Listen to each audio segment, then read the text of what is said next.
I'm keeping myself anonymous for this one, partly out of embarrassment, and partly because attaching my name to this story seems like a genuinely bad idea. Back in 2017, a man going by the name of Jackson posted a Craigslist ad offering free housing to a woman willing to maintain his home. Essentially an auto pair arrangement minus the child care duties. I'll be upfront.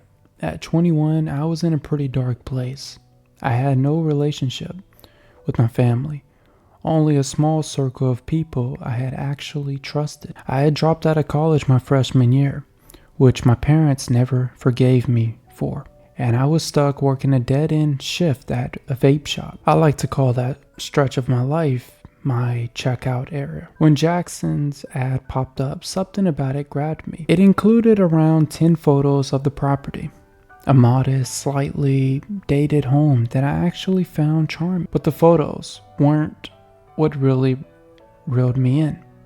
It was the offer itself. Free rent in exchange for keeping the place tidy and no background check needed. I didn't consult anyone before applying. Like I said, I wasn't on speaking terms with my family at the time. I texted the number and he got back to me within minutes. I asked some basic questions and his answers only made me more interested. Pretty early on, he asked about my gender. When I said female, his messages seemed to get noticeably longer. I didn't read much into it.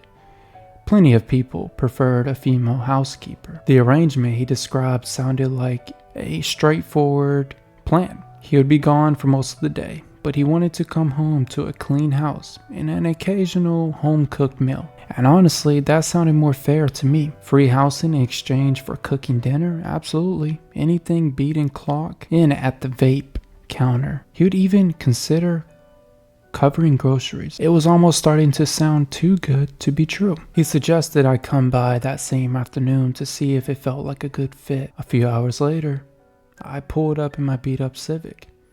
The neighborhood was calm and unremarkable. Neighboring homes had flowers out in front, the kind of detail that signals normal people live by. Good sign, I thought. When the door opened, the man standing there wasn't what I had pictured. I had imagined a generic dad type, maybe mid-40s. Instead, I was greeted by a man who looked closer to 60. Tall, gray beard, and a bit on the heavier side. He smiled warmly and went in for a hug right away, which caught me off guard, but his general friendliness put me at ease. He walked me through the house, a standard layout, downstairs with a kitchen, dining room, a living room, 4 bedrooms, and 1 bathroom upstairs. He only showed me the guest room I'd be staying in and shared the bathroom. The others' doors stayed shut. He mentioned an office across the hall I was welcome to use and pointed out his room further down. A third room went unexplained. There was also a basement he described as unfinished, just used for laundry and working out. He didn't take me to the backyard that day. I told him I wanted the arrangement. He said the spot was mine. 2 days later, I moved my things in. My parents, I told them I found an apartment and left it at that. My first night there, I noticed the cameras. They weren't hidden. At least, I don't think they were meant to be. Small black units mounted in the corner of the living room and kitchen. It made logical sense. He was letting a stranger live in his home, so some security coverage was reasonable. I wish he would have mentioned them beforehand.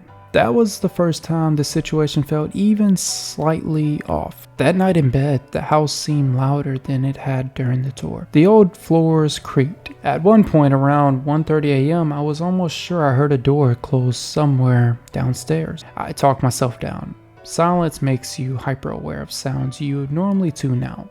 In an old house, are noisy by nature. The next morning, he was already gone, as promised, leaving a note listing task. Laundry, vacuuming, wiping down the kitchen, and standard stuff. I worked through the list, then spent some time making the guest room feel more like my own space. Unpacking clothes, setting up my laptop, placing a few items around. I actually remembered thinking it might genuinely work out. I watched YouTube, unbothered. No shouting downstairs. No one barging through my door. It was a relief. The first week passed without an incident. In the evening, we'd have light conversations, nothing deep, just surface level getting to know you talk. I cooked dinner a few nights, and he seemed to appreciate it. I started wondering if I had overreacted about the cameras. Then came the pasta night. I made chicken pasta with vegetables. I'm not a trained cook. When he got home, he looked tired. He took one bite, and his expression shifted completely. He said it was bland, and I offered to fix it or start something else, but he snapped. He told me that if I was living there for free, the bare minimum I could do was produce something edible. He shoved the plate away, stood up, and told me to clean the kitchen, and walked off to his room. It came out of nowhere. What shook me more than the words was how instantly his personality flipped. I cleaned up quietly and told myself everyone has a bad day. The next morning, I actually apologized, even thought I didn't really think I had done anything wrong. I wanted to keep things stable. He laughed it off like it was nothing and then said something that completely changed the atmosphere. He suggested I could make it up to him by cleaning the house in my underwear. He said it with a smile. It was a harmless joke. I froze and told him I wasn't comfortable with that.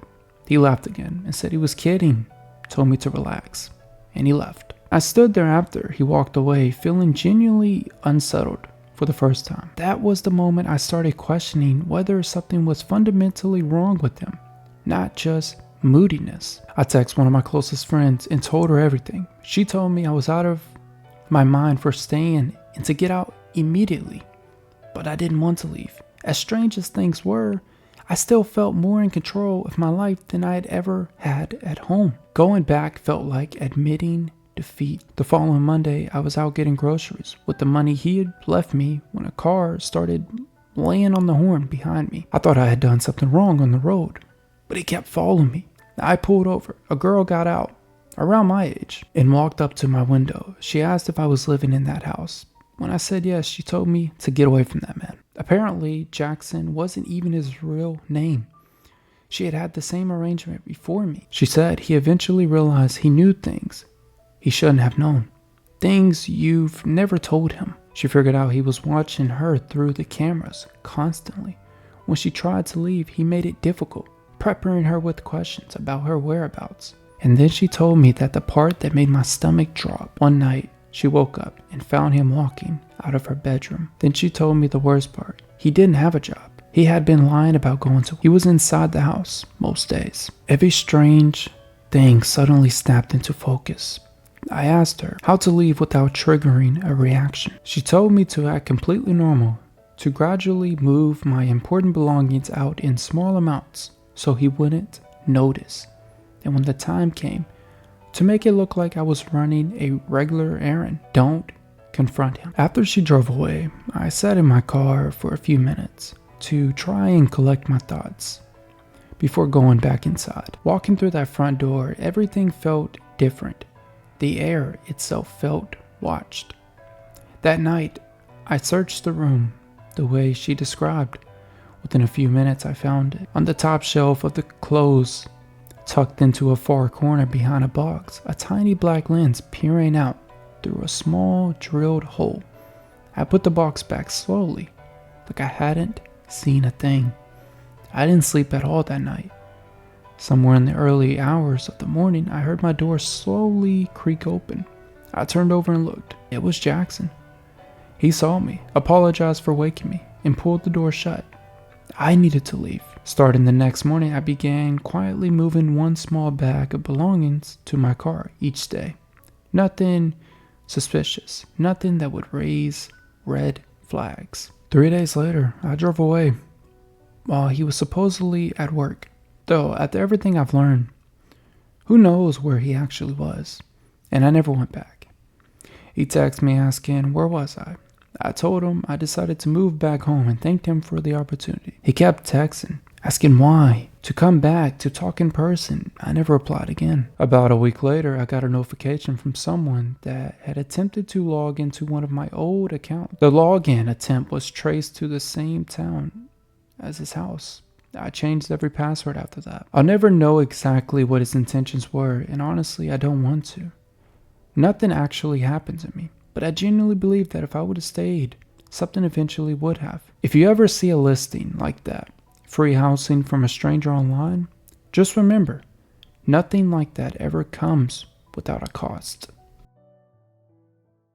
My girlfriend ended things and asked me to leave with almost no warning. I wasn't on the street, thankfully. A friend let me crash at his place while I searched for my own apartment. It's strange to think that 2008 was nearly 20 years ago. For anyone who wasn't around for it, the early 2000 internet was a different world entirely. I was in my early 20s, reckless and almost aggressively overconfident. The idea that something bad could happen to me simply never registered. That changed one spring evening when I learned firsthand that genuinely bad people exist in ordinary places. Facebook was just starting to take off, but most people I knew were still on MySpace. Social media existed, but nothing like today's scale. We have all heard cautionary tales about the internet and brushed them off. The platform everyone seemed to use for everything back then was Craigslist. And I mean everything. Before a marketplace existed, Craigslist was the place to buy, sell, find work, locate housing. My friends swore by it. I would never have much interest until my life came apart a bit in the spring of 2008. But finding something affordable on $7 an hour proved harder than I would ever expect. That same friend who loved Craigslist suggested I check it out for rooms or rental listings. Somehow that felt like a step too far for me. I had some vague uneasiness about it, and I can't fully explain. What I was willing to use it for, though, was furniture. She would kept everything after the breakup, and all I needed to eventually fill a place. At first, it felt like stumbling onto a buried treasure. Deals everywhere. My friend had a large garage where I stashed my finds until I had somewhere to put them. One afternoon, I was hunting for a love seat or a compact sofa and found a post from a guy named Keith, an entire sectional for $45. The photos showed it in good condition, reasonably sized. The price should have raised a red flag.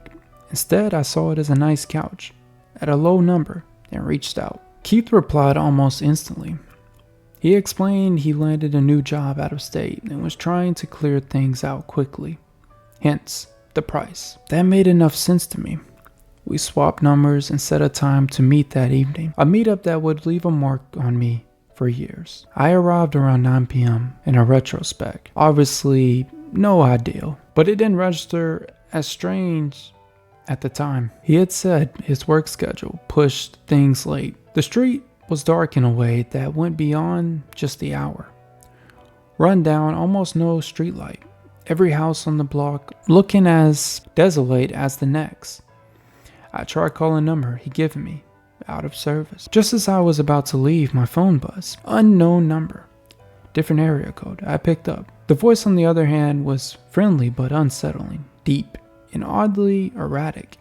He called me Viva, apologized about the phone situation, said he had broken his and was using a work phone device. I was more annoyed than alarmed. Hindsight is one thing, but in that moment, your brain narrows in on the task at hand. I was thinking about the couch.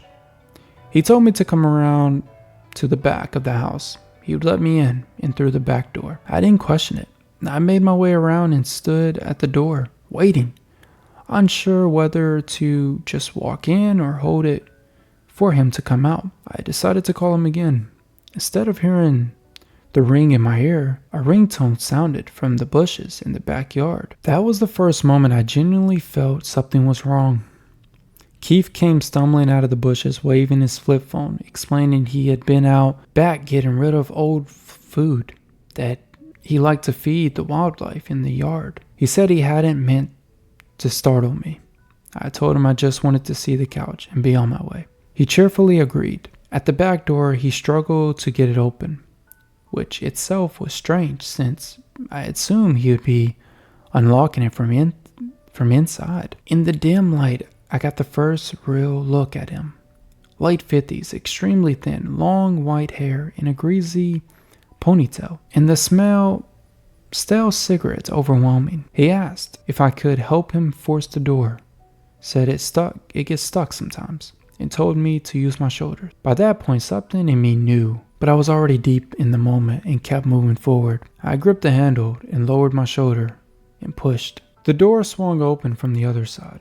I had too much momentum to hit the floor hard. From the dark room, I heard Keith shout one word: now. Two men came from either side, pinned me down, and I struggled, but one of them was enormous.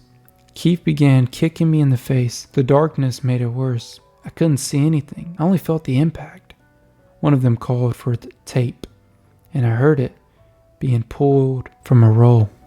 Then something happened that I can only describe as a miracle. During the chaos of falling and being held down, my phone had accidentally called my friend, the one I had been staying with. His voice came through the speaker loud and clear, asking hello. I yelled out that I was behind the house and needed help. A bluff. I was alone, but I was praying they didn't know that. The large man's grip loosened. He glanced at Keith, who had paused for a second. That second was enough.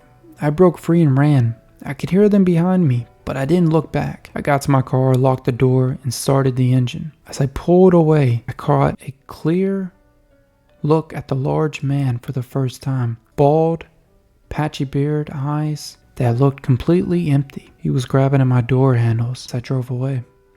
I didn't stop driving for hours. I was terrified they might follow me back to my friend's place. Eventually, I called him back and told him everything. We contacted authorities, but by then, it was too late. The post had been deleted and the phone traced back to the prepaid burner that had already been ditched. I gave the best description I could. As far as I know, Keith and the others were never found. What still disturbs me the most isn't the attack itself, it's thinking about what they actually wanted. This wasn't a robbery. Nobody lures someone with a $45 couch just to steal it from them. Whatever they had planned, it was something far worse. Something sinister. I've gone down mental rabbit holes more times than I can count, thinking about what might have happened if I hadn't accidentally made that call. I made a lot of bad calls that night. I'm just grateful I'm still here to admit to it. I hired her sometime in early fall of last year. I work long days and live alone in a 2-story house. Modest in size, but still more space than one person really needs. Housework kept slipping through the cracks. No matter how many times I told myself I would get to it. One evening, I was browsing Craigslist and stumbled across a simple listing. Independent cleaner, cash only, flexible schedule. I figured it was worth a shot. I emailed the number and she replied the following morning. She typically worked apartments, but said houses were fine. We agreed on a day she could come while I was at work. She asked a few reasonable questions. Square footage, pets. I told her no pets. Relatively a small place, and that I lived alone. Looking back, I mentioned that last part way too casually. Came on a Thursday. I met her before heading to work. She appeared to be around 38, quiet, didn't make much eye contact. I assumed she was just shy. I walked her through the rooms I needed clean and showed her where the supplies were. Before I left, she asked what time I usually got home. I told her around 6, sometimes closer to 7, depending on traffic. At the time, it seemed like a normal question. She probably just didn't want to still be there when I returned. When I got home that evening, the place looked genuinely great. Floors shining, counters spotless, that fresh cleaning product smelled throughout. I paid her what we agreed, and she left. Nothing felt wrong. About a week, everything was fine. Then roughly 6 nights later, I woke up somewhere around 2 or 3 a.m. Not usual for me. I'm a light sleeper. What was unusual was a soft thump from downstairs. Could have been the house settling. I ignored it.